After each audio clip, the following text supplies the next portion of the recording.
Hello and welcome. This is It's All Relational, the official podcast for the Washington Association for Marriage and Family Therapy.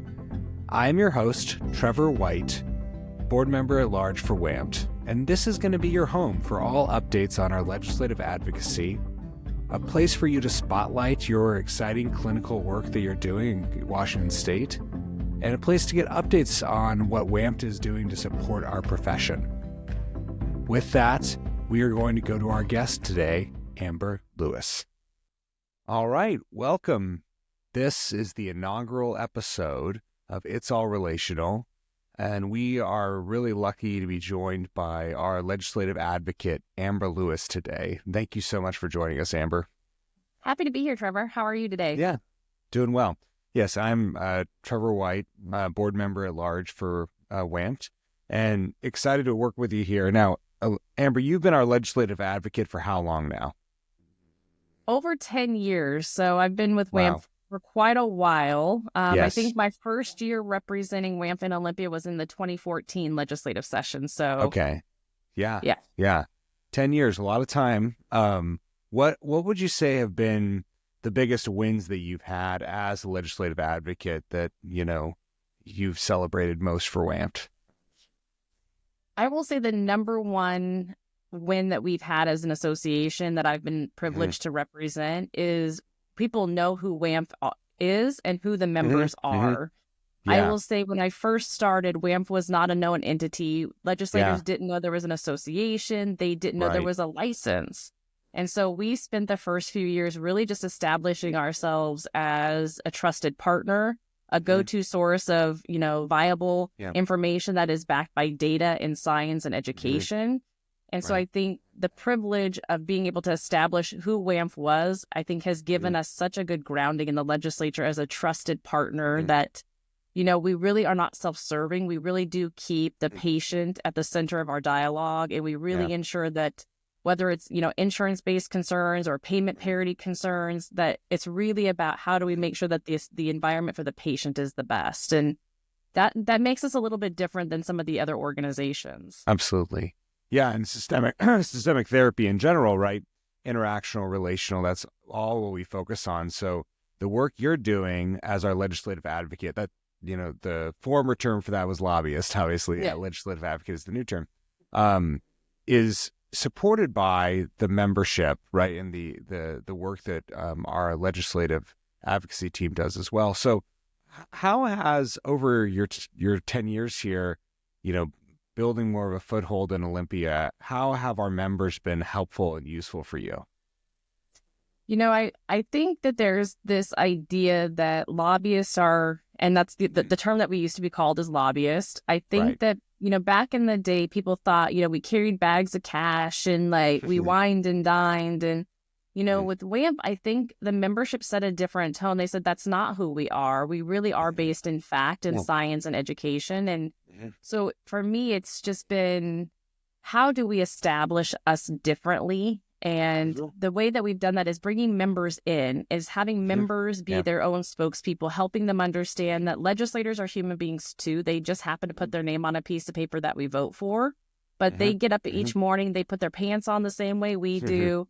And I think it's been our job to normalize the relationship. And so that people felt like, I do have a story, I do have a voice. And, I remember when I first started, there was a member of the board named Teresa, and she said, we have to make sure people understand that sometimes we have to be the voice of the voiceless.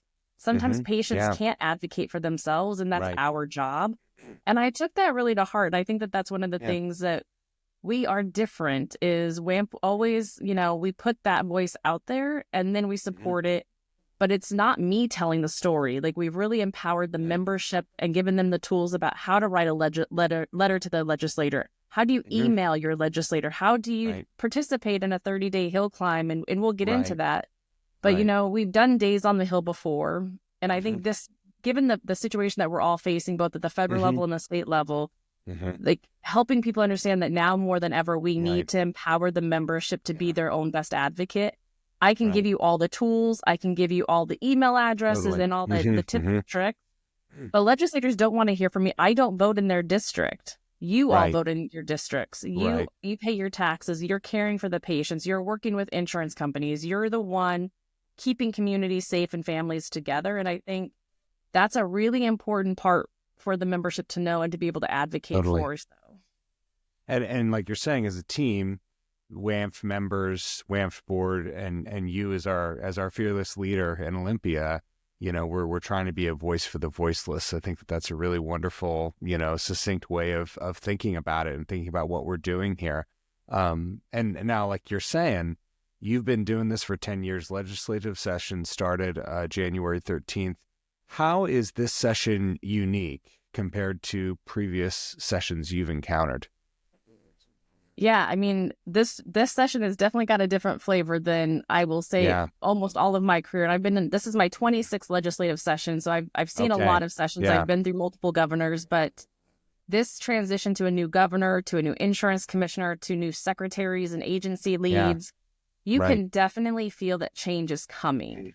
On top of that, we also have a new federal administration. So I think between those two changes, that has been really, it's kind of been shocking to people because systems that we are really comfortable working in have changed. But I think it's also that there's a lot of unknowns that we've never had before. The unknown factor is extremely high. And I think that's unknown with new legislators and how will they vote? What do they know? How do we educate them? All the way to, we don't know what's going to happen with Medicaid rates. We don't know what's going to happen with public safety measures. We don't know what the new governor's agenda and how he will enforce that because he's new and he has that right to establish it. And so I think it's all of these things that are weaving together. And I think you're feeling that unknown starting to kind of grab hold of people because it's becoming real. The unknown of egg prices. I mean, alone, people are just like inflation on food, the unknown of how am I going to get to the next week? All of that's starting to really root in people, and you're going to start seeing the fear factor kind of increase a little bit. But that's why we're here today to try to give people the tools to bring that fear factor down and to help figure out how do we move forward. Right. And as marriage and family therapists, we think about these different kind of stages of a family life cycle, right? And when people are entering or exiting a phase, when there's change afoot, it's an opportunity for significant growth. It's also, there's danger and there's fear involved with that unknown, and that change, stepping into that is hard for people and families. It's hard for legislators. It's hard for, governments. And that's a part of what we think about and do in our offices every day. And now we're thinking about how would we do this, from an advocacy perspective. So, with what you're noticing, the budget impacts, right? The change in the budget shortfall. What are the big things that we're looking out for that you're thinking about for this legislative session? Yeah, I think with the board's direction, we've really been thoughtful about what we're going to try to tackle in this next legislative session that we're in. And I will say the budget is probably the number one issue. And that being for a multiple of reasons. One, we need to ensure that people can get their license, that they can, after they complete education, that they can get licensed. We know that the Department of Health has a very long backlog, that it's taking exceptionally longer. And it's been a bit more difficult to either renew or to even get a new transfer into the state of Washington license. So we've been really thoughtful about how can we craft the new Helms licensing software to work for us. But then that's also way overdated, and it's now way over budget. So the state has to come back and figure out how to fund it. But we've already, I think it's important to know that professions have already paid their dues to create this system. We did not create the backlog, and we did not create the delay. Right. And so we've been working with the other professions and saying we've all paid our share. This cost overrun that is now teetering between $3 and $4 million needs to be taken care of by the state.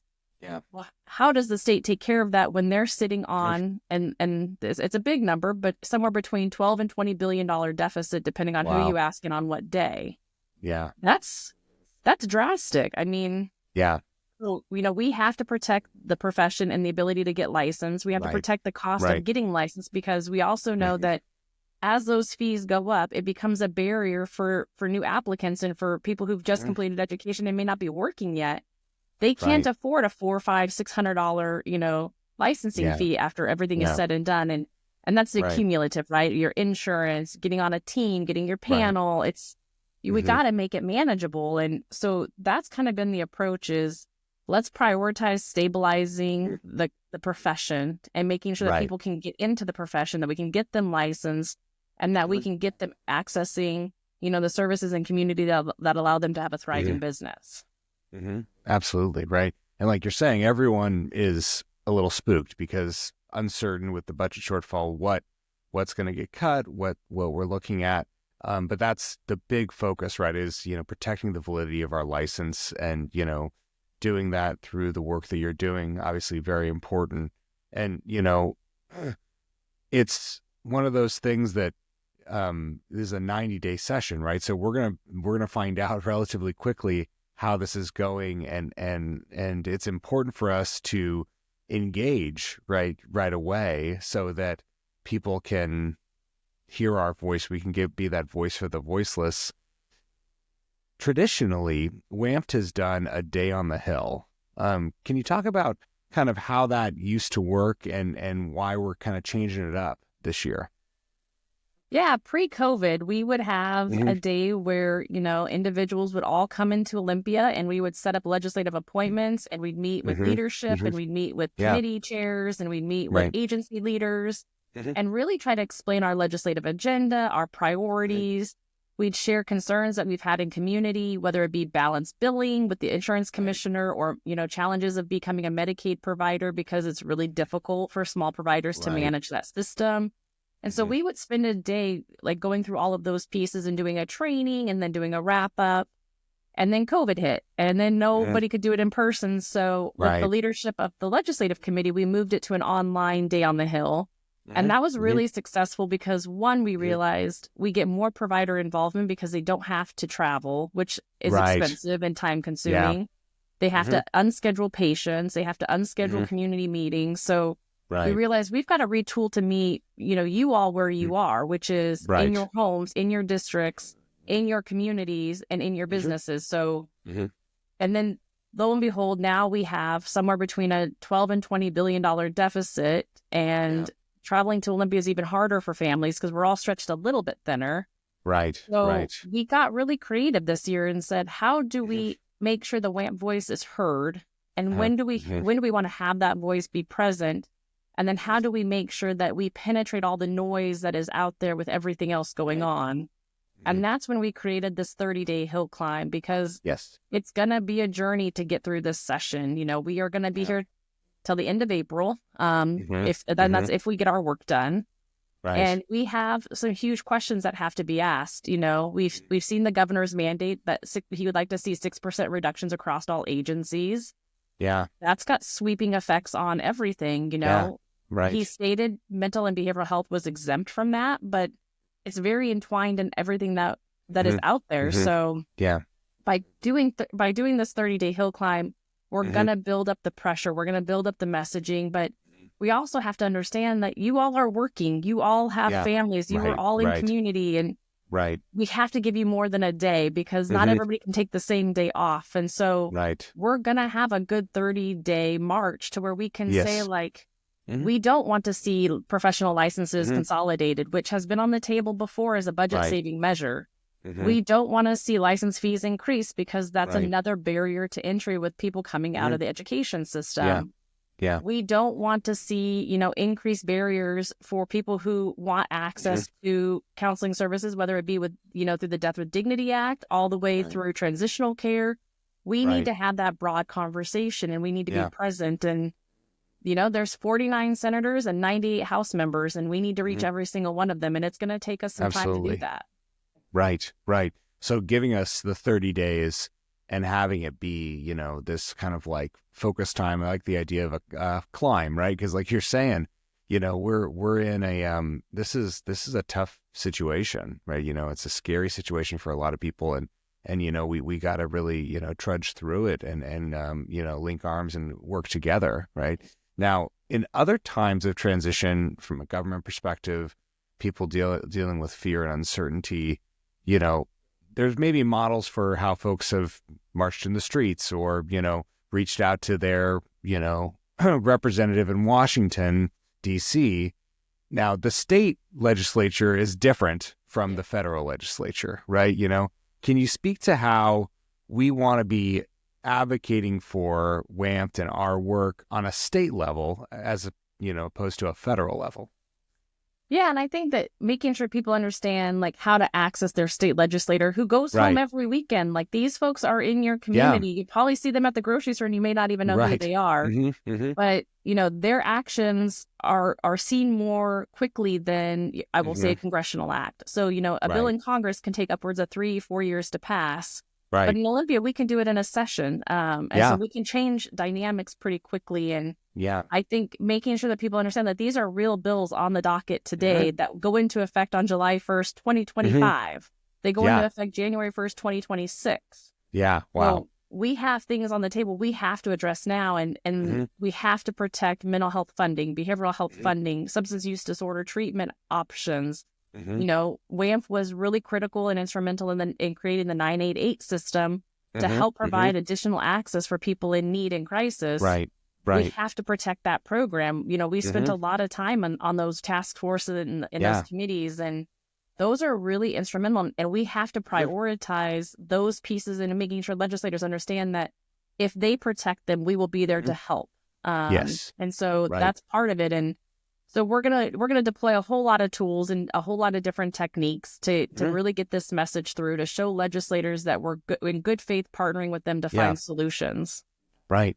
And like you're saying, a state legislator, goes home on the weekends. They live in Renton, right? They live on Bainbridge, right? They live in Bellingham. These are people that live in our communities that are much easier to access, much easier to get in touch with, and are going to be much more impacted by letter writing, email writing, direct contact than Patty Murray would be, right? Not saying anything bad about Patty Murray. I'm sure she cares about her constituents, but it's just a different sort of thing. It is. It's just a different level of localized politicians and politics, because they are in community and they're handling things that are like in your backyard, in your checkbook, in your health plan.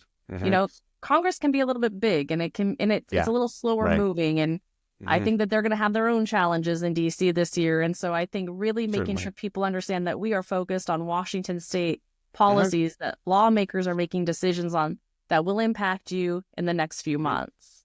And I think that's the important part in making sure that we get folks engaged in that conversation so that we can make sure that we're not doing additional harm, but preserving that network of safety that people have become reliant on and rightfully so have become dependent on, because we've seen it across our state with substance use disorder, the fentanyl crisis, the opioid crisis, and we have to maintain that. We're still trying to normalize after COVID and getting kids back into, progressive learning standards. Right.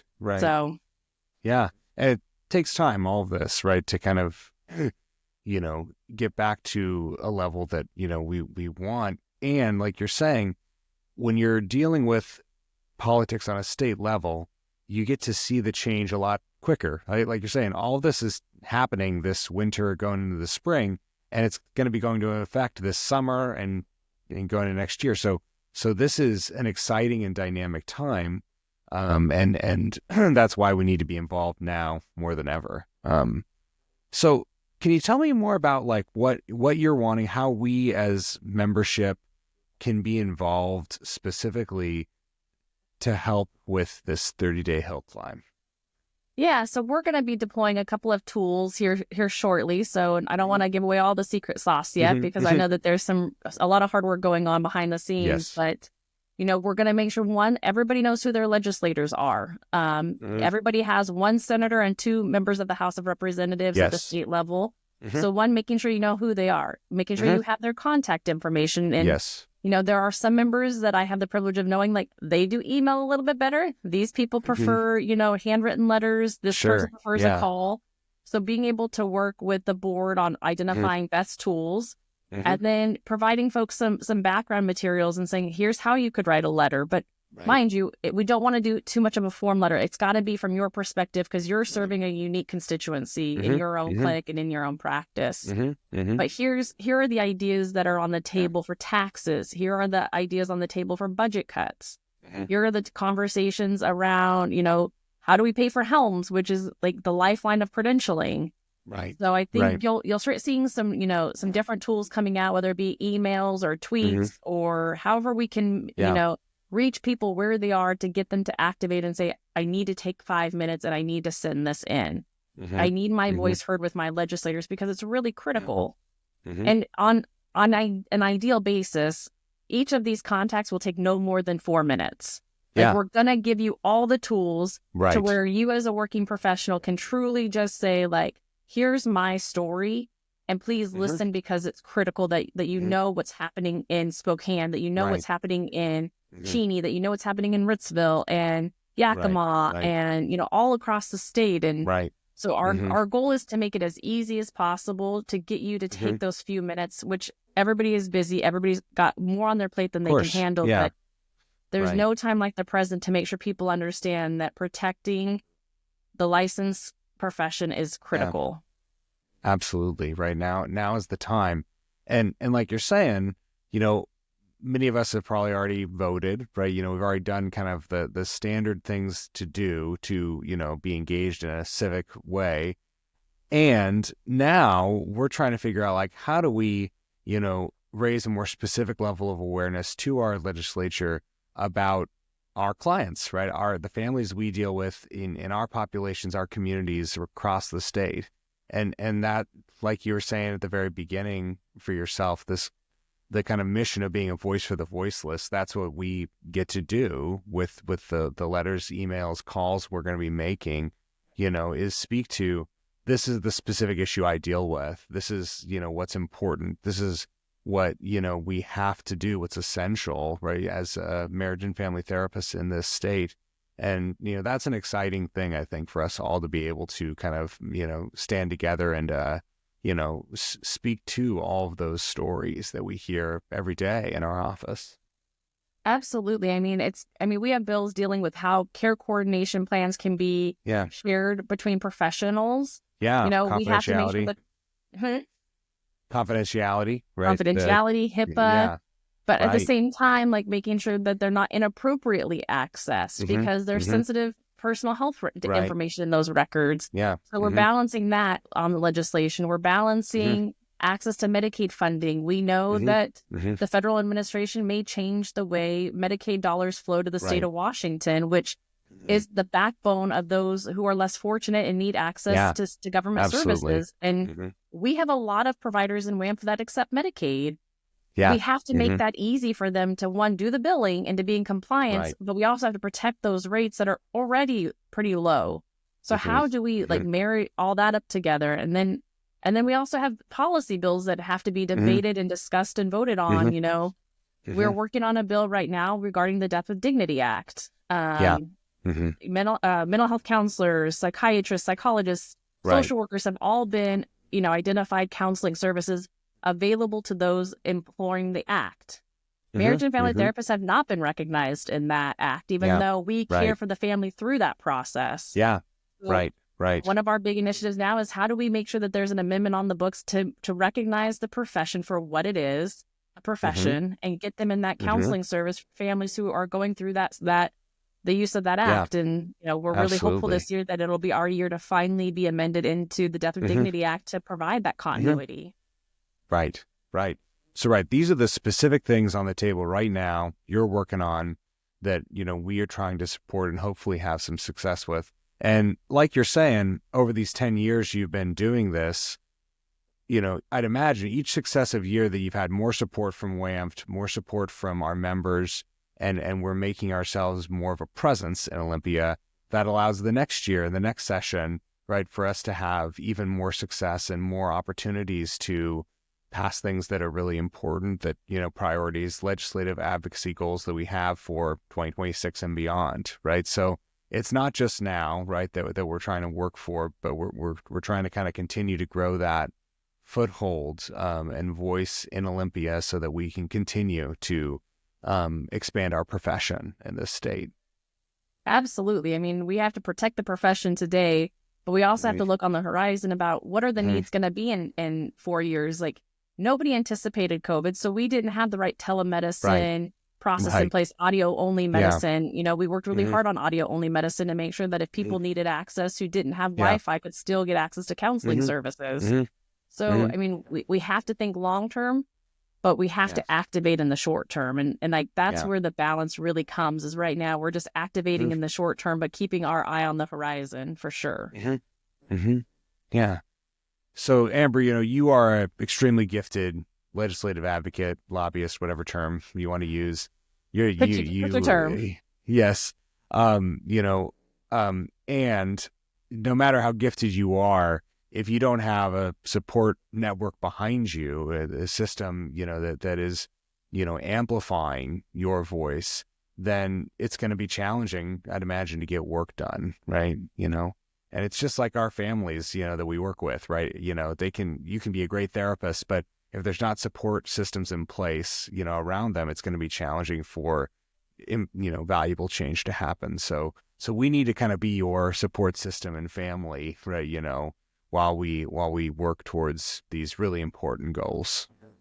Yeah, I mean, I will open the door, but I am not a profession. Like, I have the privilege of representing you all, but I am not a clinical professional in your field. Yeah. I guess I like to say sometimes I play one on TV for you, but you'd be good I'm at not. it, I think. So I think it's really important to give you all the tools. Like, I will open the door, I will make it as easy as possible, but there's a saying in Olympia that legislators like to hear from real people, not lobbyists. Right. And so let's get to the meat of that, and let's say, like, give you the tools, get your voice heard, because they see me every day.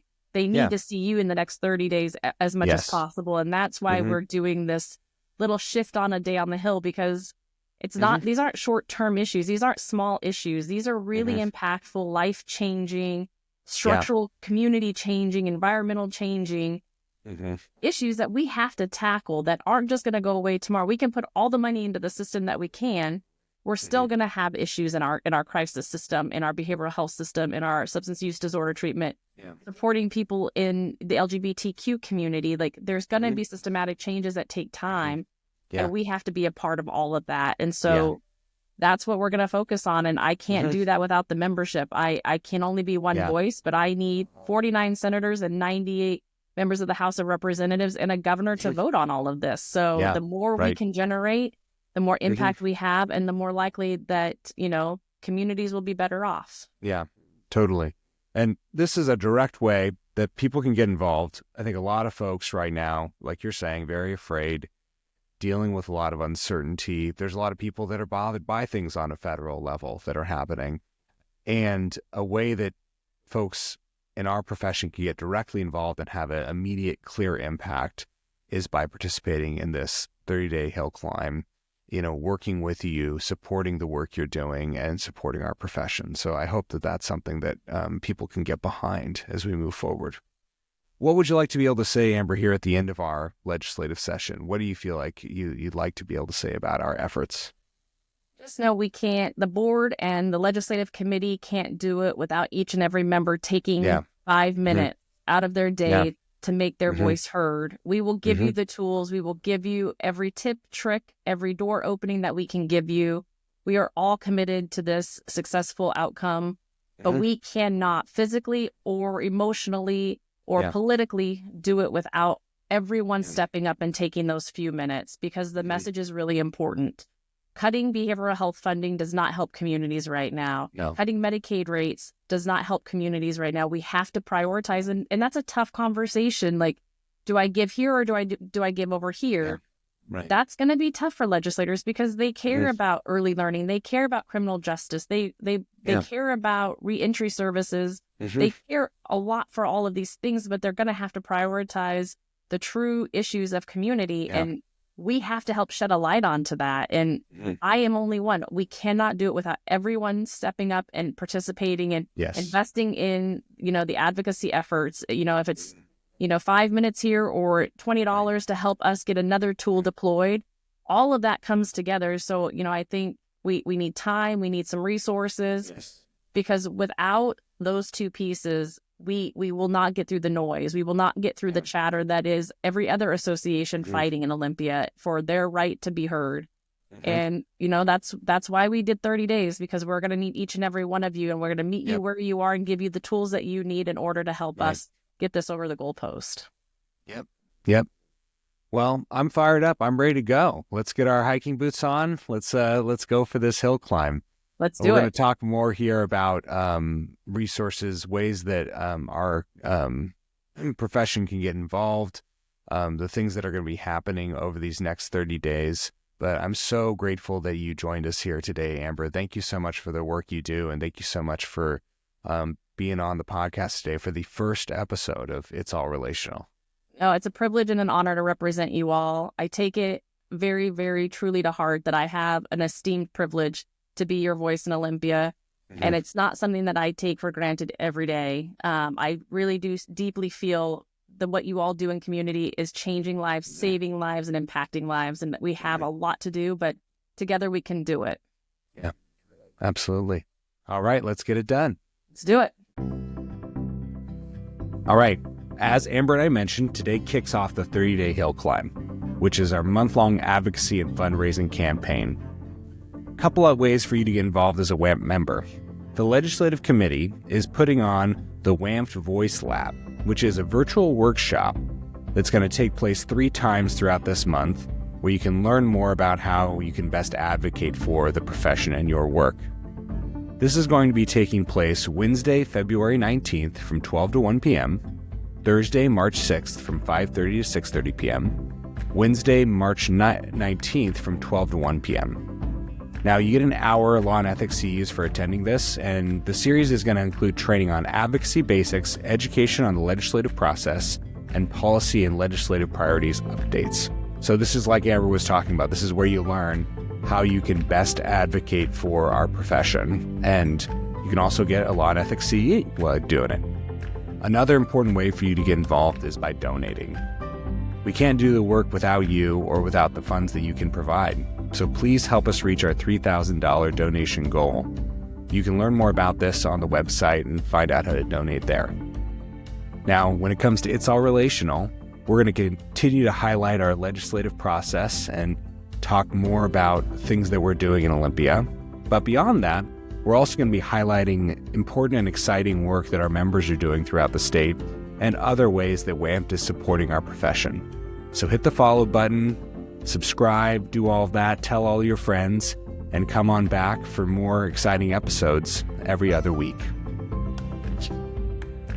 Remember, whether it's advocacy, education, or the work we do every day as MFTs, it's all relational.